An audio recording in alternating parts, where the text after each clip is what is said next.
Picture finishing your last set and seeing what's happening under your skin.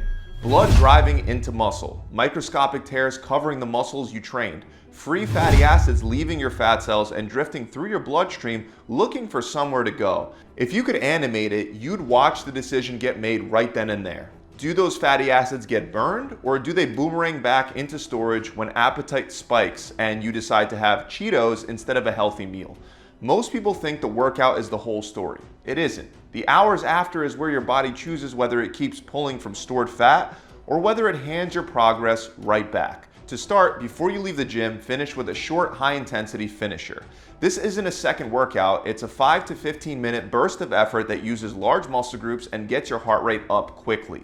Think of sled pushes, kettlebell swings, jump squats, medicine ball slams, or a quick bodyweight circuit like push-ups, mountain climbers, and plyo lunges. The goal isn't to exhaust yourself, but to squeeze in a little extra calorie burn and metabolic stress while your body is already drained of glycogen and ready to tap into burning some fat.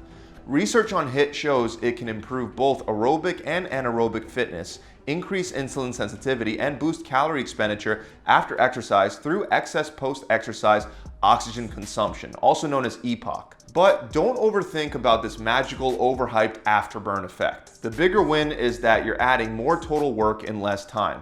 For someone trying to lose belly fat, that can be all the difference between maintaining a deficit and erasing it. And because this comes after your main workout, your muscles are already warm and firing, which reduces injury risk and helps maximize performance. Keep it short, intense, and intentional, and it won't interfere with your recovery. A simple way to set this up is to perform an exercise that's really challenging for your heart, like burpees or kettlebell long cycles, for a minute on, then 30 seconds off, back and forth for 10 to 15 minutes. Right after that, grab your notebook or phone and write down exactly what you just did. I'm talking about the weight you lifted, the number of sets, the number of reps, and maybe even a quick note about how you felt. This is the foundation of progressive overload, which is the gradual increase of stress placed on your muscles over time, and it's one of the most proven ways to build muscle. So why does this matter for losing belly fat? Well, because muscle tissue is metabolically active. The more lean mass you carry, the more calories you burn at rest, and the better your body handles carbs and blood sugar. There's also a behavioral reason that tracking works so well. Without data, you're guessing, and guessing often leads to doing the same weights, the same reps, the same sets, week after week. Meanwhile, changing any one of those variables would have changed your body. That's being stuck in maintenance, not progress. Studies have shown that lifters who keep detailed records make noticeably greater strength and size gains than those who don't. And when you're stronger and carrying more muscle, you burn more calories during the day without even trying, which really is the key. Think of your training log as a map. It tells you where you've been, where you are, and where you need to go next to keep belly fat moving in the right direction, which is off your body. So write down at least your sets, reps, and the weight loads you used before you leave the gym and forget. The third thing is to plan your first meal after your workout to be a healthy one.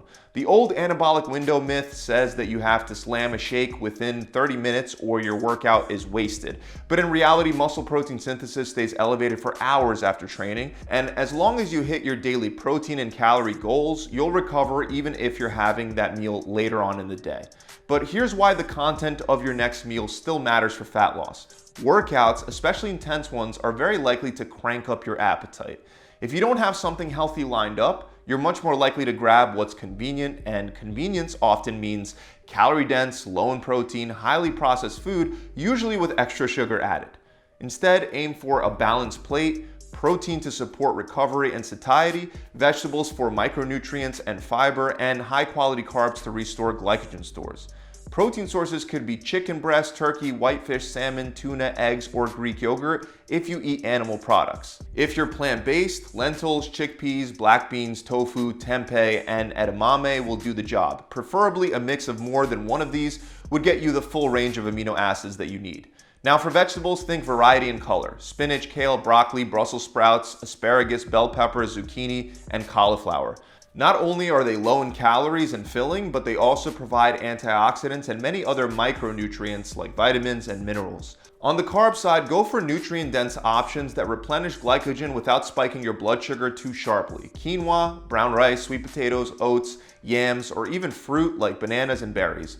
For example, a post-workout lunch might be grilled salmon with roasted Brussels sprouts and sweet potato wedges, or a lentil salad with kale, cherry tomatoes, and olive oil paired with a side of quinoa.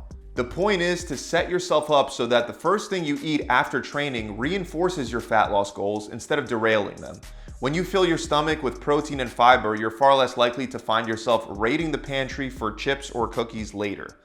The fourth tip, maybe after you're done eating or if you're planning your meal, if you happen to be fasting, is to consider taking a contrast shower. Now, no, this isn't a magic fix that'll burn belly fat on its own. If you're eating a box of Oreos after your contrast shower, you can bet you're still gonna struggle with your belly fat, but it can be a very good routine to practice after your workouts. It means alternating between hot and cold water for short bursts. For example, 30 seconds of cold, 60 seconds of hot, repeated 3 to 5 times. Ignore the exaggerated claims about shocking fat off your body. That's not how this works. The benefits here are much more in tune with recovery and how you feel afterwards.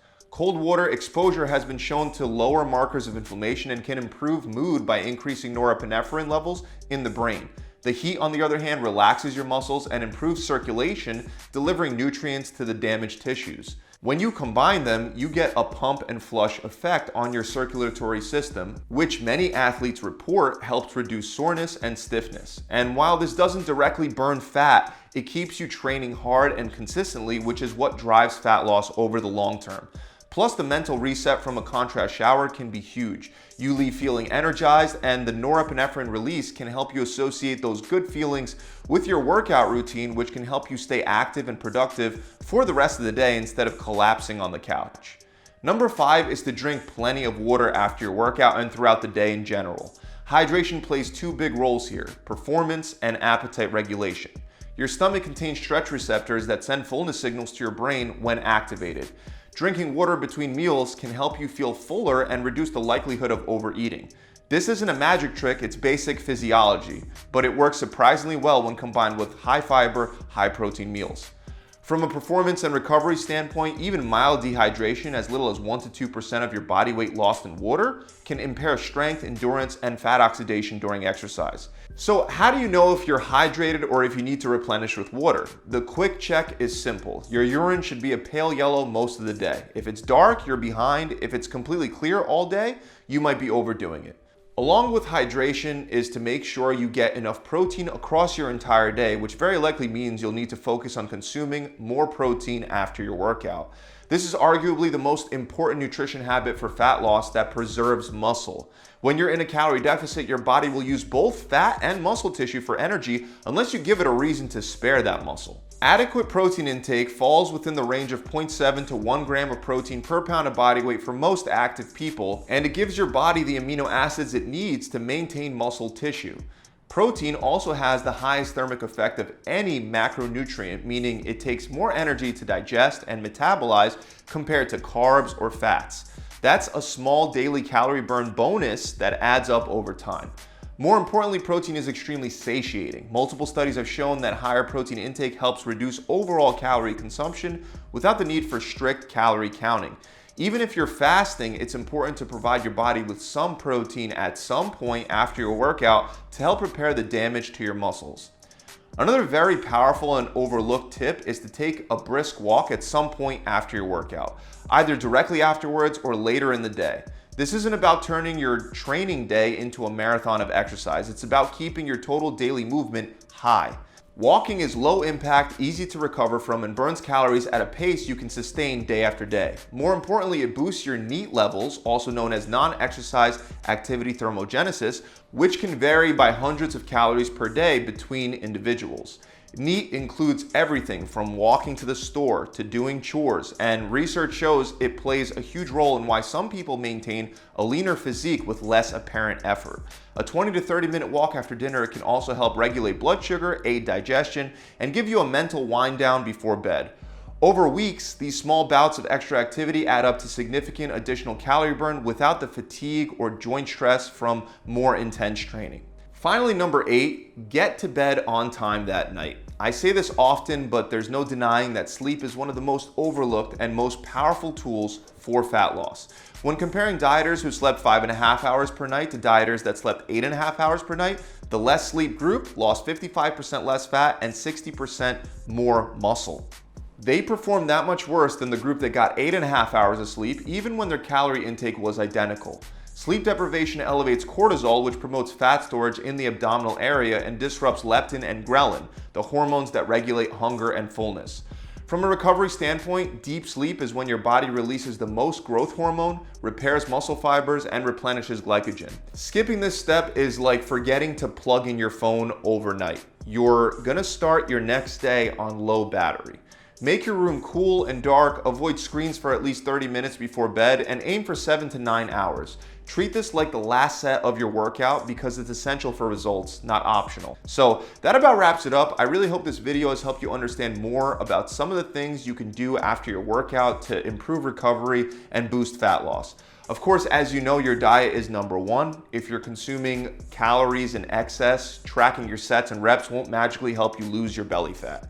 If this video has helped you, make sure you subscribe. Also, if you want to learn how to lose a substantial amount of body fat or you want to build muscle faster without all the typical trial and error that most people go through, you can try my free 6-week shred.